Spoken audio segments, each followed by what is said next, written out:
Pozdravujem vás z môjho chrípkovo-pracovného home officeu.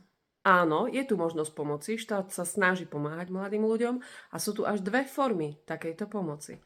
Prvý spôsob pomoci, štátny príspevok pre mladých formou daňového bonusu. Veľa ľudí o tom nevie, nežiadajú si a je to škoda.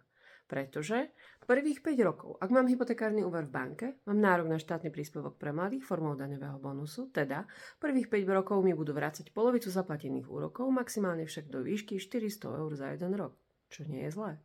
Lenže pes je zakopaný v tom, že ľudia si o to majú požiadať. A vedia o tom?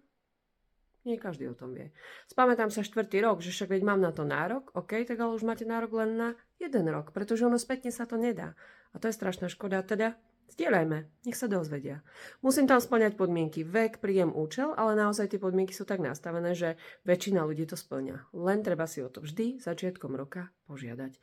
Takže je to štátny príspevok pre mladých formou daňového bonusu. Druhý spôsob pomoci pre mladých sú tzv. Mladomanželské pôžičky. Tie sa ale nedajú vybaviť v bankách, ale prostredníctvom štátneho fondu rozvoja bývania. Tam je ale tých podmienok už trošku viac. Tam si to pozrite, hoďte si do Google šfrb.sk mladomanželské pôžičky a tam už nájdete všetky presné informácie. Naozaj, cez ten štátny fond rozvoja bývania je to tam také komplikovanejšie. Ešte na kúpu nehnuteľností je to v pohode, ale čo sa týka napríklad výstavby a hypotéky cez štátny fond rozvoja bývania, je tam potrebné zakladať už nejakú nehnuteľnosť, ktorá stojí. Nemôžem používať svoju rozostávanú stavbu.